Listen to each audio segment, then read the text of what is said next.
오늘 우리에게 주시는 하나님의 말씀은 구약 성경 레위기 3장 1절에서 5절까지의 말씀입니다. 제가 가진 성경 149면 정도 있습니다.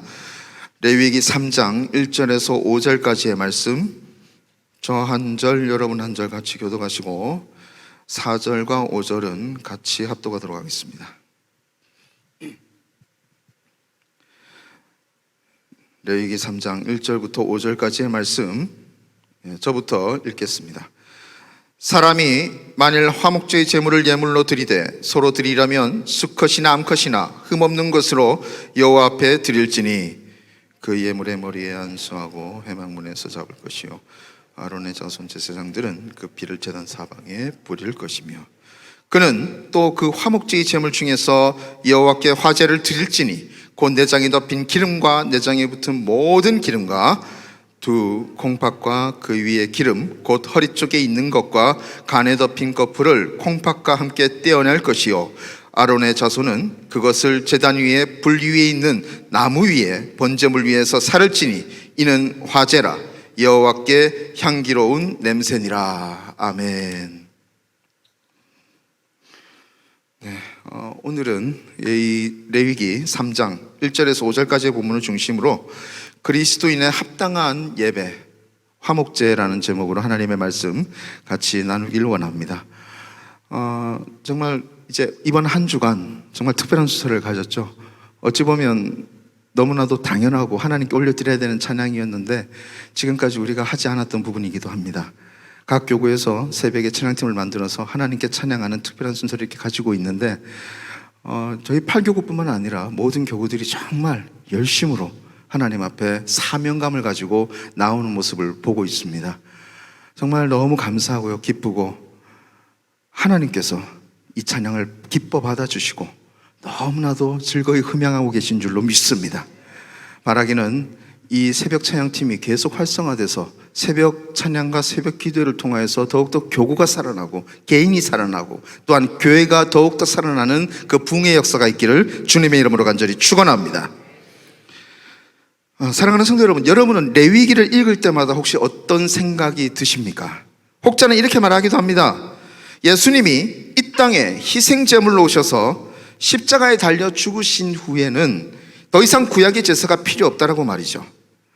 신약시대 이후를 살아가는 우리는 더 이상 구약의 말씀과 전통에 따라 살 필요도 살 이유도 없다라고 그렇게 쉽게 이야기합니다. 이 새벽 시간 온라인 또 오프라인으로 함께하고 있는 사랑하는 성도 여러분, 여러분은 과연 이러한 이야기, 이러한 말에 어떤 반응을 보이십니까? 이런 이야기를 어떻게 생각하십니까? 정말 레위기의 제사에 관한 말씀이 더 이상 지킬 필요가 없는 옛날 이야기, 구시대의 유물이라고 혹시 생각하십니까? 이 말이 전적으로 맞는 것은 아닙니다. 그렇습니다. 우리는 더 이상 화목제와 같은 구약의 제사법을 문자 그대로, 글자 그대로 지킬 필요가 없습니다. 물론 지금 이스라엘인들, 유대인들은 계속해서 이 구약의 전통에 따라서 하나님 앞에 제사를 드리고 있죠. 하지만 엄밀하게 얘기하면 지금 우리와 그리고 이 시대를 살아가고 있는 우리 모두는 더 이상 화목제와 같은 구약의 제사법을 문자 그대로 지킬 필요가 없다라는 겁니다. 그 이유 단순하고 자명합니다. 우리가 하나님께 나아가려고 하면 정결하게 하는 제사를 매번 드려서 죄를 사함받아야만 하는데 지금 우리는 더 이상 구약의 제사, 그 정결하게 하는 거룩한 산제사를, 그 거룩한 제사를 드릴 필요가 없기 때문입니다. 사랑하는 성도 여러분, 왜 그렇습니까? 그 이유는 바로 이겁니다. 바로 창조주 하나님이시며 하나님의 아들이신 성자 하나님 예수 그리스도께서 이 땅에 순전한 어린 양 제물로 오셔서 십자가 제사를 통해 죽으심으로 단번에 그리고 영원히 죄인인 우리가 거룩하신 하나님께 나아갈 길을 열어주셨기 때문입니다. 그리고 우리는 예수님이 나의 구세주이시며 나의 삶의 주인이심을 인정하고 고백하는 믿음으로 담대하게 예수 그리스도를 통해서 하나님께 나아갈 수 있게 되었기 때문입니다. 바라기는 이 믿음이 이 시간 저와 여러분 우리 모두의 것이 될 수 있기를 지금도 살아계신 주님의 이름으로 간절히 축원합니다. 그렇습니다. 오늘 우리가 읽은 본문에 나오는 화목제를 비롯한 바로 번제, 소제, 속제제, 속건제 등의 이 5개의 제사는요, 예수 그리스도의 십자가에서 완전한 것으로 완성이 되었다라는 겁니다. 그래서 우리는 예수님을 구세주로 믿는 믿음 안에서 이 5개의 제사를 문자 그대로 지낼 필요가 없다라는 겁니다. 하지만 그렇다고 해서요, 이 제사들에 담긴 영적 의미마저 저버려서는 안 될 것입니다. 이 시대를 살아가고 있는 많은 기독교인들이 바로 여기서 실수를 합니다. 더 이상 구약의 제사가 필요 없다고 해서 구약의 제사의 형식 안에 담겨있는 그 의미까지, 영적 의미까지, 성경적 의미까지, 신학적 의미까지 그대로 저버리는, 함께 내버리는 그런 실수를 범하고 있다는 겁니다. 비록 그 형식은 예수님 안에서 완전한 것으로 완성되었지만 그 영적 의미는 예수님 안에서 그대로 남아있기 때문입니다. 많은 사람들이 이걸 잊어요. 이걸 간과해버립니다. 예수님의 십자가 안에 남아있는 구약 제사의 영적인 의미, 이것이 중요한 이유는 바로 이 의미에 우리가 끝까지 붙들어야만 하는 참된 예배자의 모습이 들어있기 때문입니다. 오늘은 본문의 화목제를 통해서 그리스도인이 마땅히 올려드려야 할, 하나님 아버지께 올려드려야 할 그 합당한 예배는 무엇인지 2가지만 잠시 나누어 보고자 합니다. 첫 번째입니다. 그리스도인의 합당한 예배는 내 마음의 가장 중요한 부분을 내어 드리는 것이라는 겁니다. 그리스도인의 합당한 예배, 그리스도인의 합당한 예배는 내 마음의 가장 중요한 부분을 내어 드리는 것이라는 겁니다. 사랑하는 성도 여러분, 여러분은 레위기를 읽을 때마다 혹시 이런 생각이 드신 적은 없으십니까? 왜 짐승을 잡아 하나님께 제물로 드려야 했을까라고 말이죠. 구약의 구전 전통인 미드라시에 이런 이야기가 전해져 내려옵니다. 어느 날 한 유대인이 왕 중에 왕이신 하나님께 죄를 지었습니다. 보통 죄가 아니라 죽을 죄였어요. 그래서 하늘에 있는 천사가 하나님께 이렇게 말했다고 합니다. 하나님, 그의 영혼을 거두셔야 될 것 같습니다. 그러자 하나님께서는 그 천사에게 이렇게 말씀하셨습니다. 그 사람 대신에 짐승을 죽여라.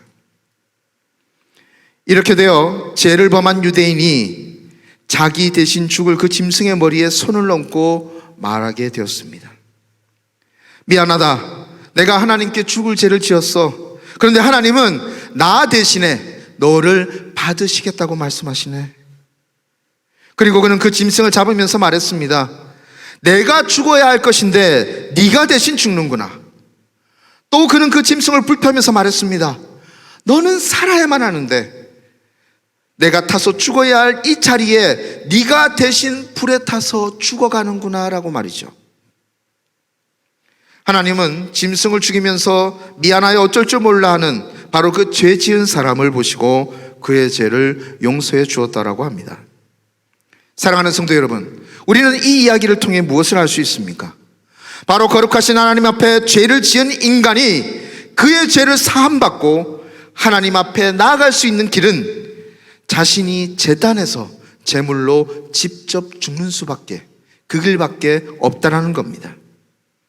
하지만 하나님께서는 죽을 수밖에 없는 우리를 불쌍히 여기셔서요, 우리 대신에 짐승이 죽도록 정하셨다라는 거예요. 중요한 것은 이겁니다. 레위기에 나오는 5대 제사에 사용되는 4가지 짐승이 있습니다. 바로 소와 양과 염소와 비둘기인데요, 이 4가지의 짐승 제물은 사람이 정한 게 아니라는 거예요. 하나님께서 정하신 겁니다. 그러면 그렇다고 해서 하나님께서 특히 이 짐승들을 좋아하셔서 다른 짐승들 중에서 이것들만을 너무 좋아하셔서 이 4가지, 바로 소와 양, 염소, 비둘기를, 얘네들을 딱 골라가지고 그렇게 정하신 걸까요? 여호와 하나님께서 하나님 당신을 위해서 다른 모든 짐승들 중에서 이 4가지를 더욱 좋아하시는 것으로 여겨지는 바로 그 여호와 하나님 당신을 위해서 이 4가지 짐승을 특별히 골라서 정하신 걸까요? 사랑하는 성도 여러분, 한번 생각해 보시기 바랍니다. 하나님께 소와 양이 없어서, 하나님께 그 소와 양이 풍족하게 없어서 죄인인 우리에게 그것을 바치기를 원하시겠습니까? 만물의 창조주와 주관자 그리고 주인 되시는 여호와 하나님께는 소 한 마리가, 양 한 마리가 의미가 없습니다. 아니, 솔로몬처럼 1000번제를 드린다고 한들 소 1000마리가 한 마리보다 1000배의 의미가 있는 것, 하나님께는 아무것도 아니라는 겁니다. 엄밀히 말하면 이 네 가지 짐승은요, 하나님께 바치지만 하나님을 위한 것이 아닙니다. 짐승 제물은 하나님을 위한 것이 아니라 바로 우리를 위한 것이라는 겁니다. 하나님께서는 우리를 위해, 우리를 대신할 희생 제물을 직접 고르신 거예요. 그것도 우리가 일상생활에서 어렵지 않게 구할 수 있는 동물들, 즉 집에서 기르고 또 호전적이지 않은 그런 평화로운 동물들, 나아가 공격을 당할지언정 다른 이나 또는 다른 동물을 공격하지는 않는 그런 동물들로만 하나님께서 특별히 고르셨다는 겁니다. 그렇습니다. 바로 하나님께서 이 네 가지 짐승을 딱 집어서 말씀하신 것은 하나부터 10까지 바로 죄인인 우리를 위한 것이었습니다. 결코 하나님을 위한 게 아니라는 거예요. 자, 그렇다면 하나님은 우리가 하나님께 올리는 제사, 즉 이 예배를 통해서 과연 무엇을 받기를 원하신 걸까요? 우리는 오늘 우리가 읽은 본문에서 그 해답을 한번 찾을 수 있습니다. 3절과 4절 본문 같이 한번 읽도록 하겠습니다. 3절하고 4절입니다. 한번 찾아서 읽습니다. 그는 또 그 화목제의 제물 중에서 여호와께 화제를 드릴지니 곧 내장에 덮인 기름과 내장에 붙은 모든 기름과 두 콩팥과 그 위에 기름 곧 허리 쪽에 있는 것과 간에 덮인 꺼풀을 콩팥과 함께 떼어낼 것이요. 아멘. 속죄제와 또 석건제와 더불어 화목제의 제물에서 특별한 것이 하나 있습니다. 바로 내장에 덮인 기름과 함께 콩팥을 하나님께 올려드리는 건데요, 이 말씀이 중요한 것은 여호와 하나님이 받기를 원하시는 것이 진정 무엇이다라는 것을 분명히 우리에게 말씀해 주고 있기 때문입니다. 구약 전통에서 기름은요, 가장 좋고 풍부한 것을 의미합니다. 내가 소유하고 있는 것 중에서 가장 귀하고 소중한 것을 의미하는 거예요. 그리고 구약 히브리 전통에서 유대인들은 사람의 감정과 마음이 사람의 복부의 깊은 곳, 특별히 이 콩팥, 신장에 있다고 생각했습니다. 자, 그러면 하나님께 내장이 덮인 기름과 콩팥을 드린다는 것은 과연 무엇을 의미하는 것일까요? 결론은 이겁니다. 답은 이거예요.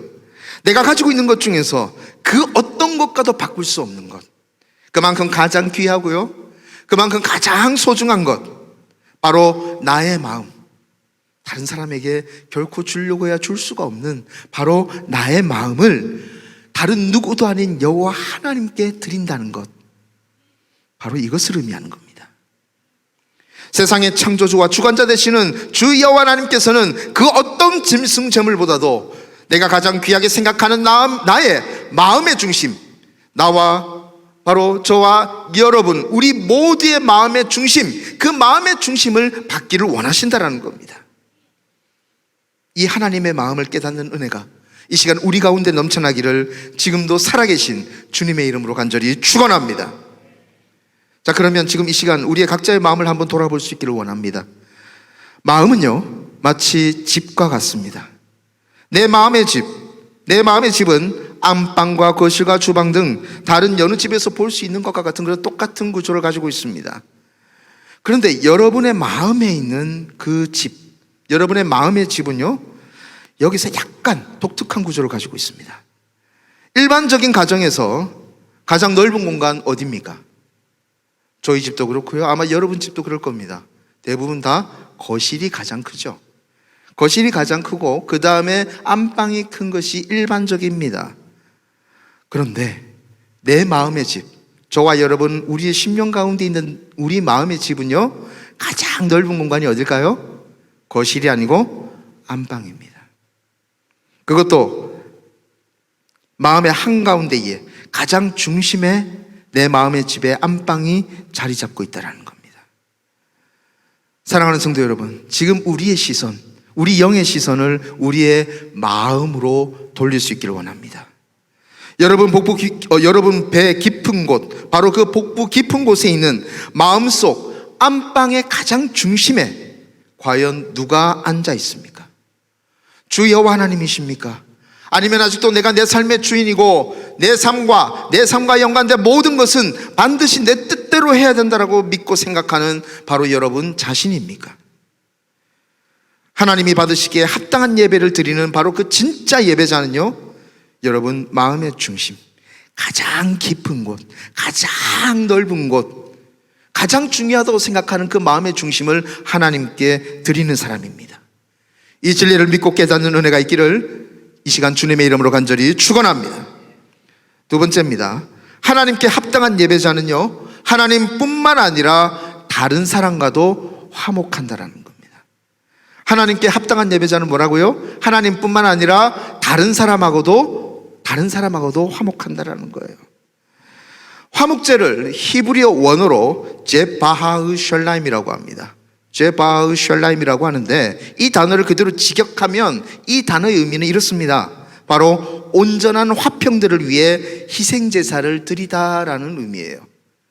온전한 화평을 이루기 위해서 희생제사를 드리다라는 의미가 바로 화목제의 의미입니다. 이 화목제의 이름의 의미에서요, 우리는 실로 많은 것들을 알 수 있습니다.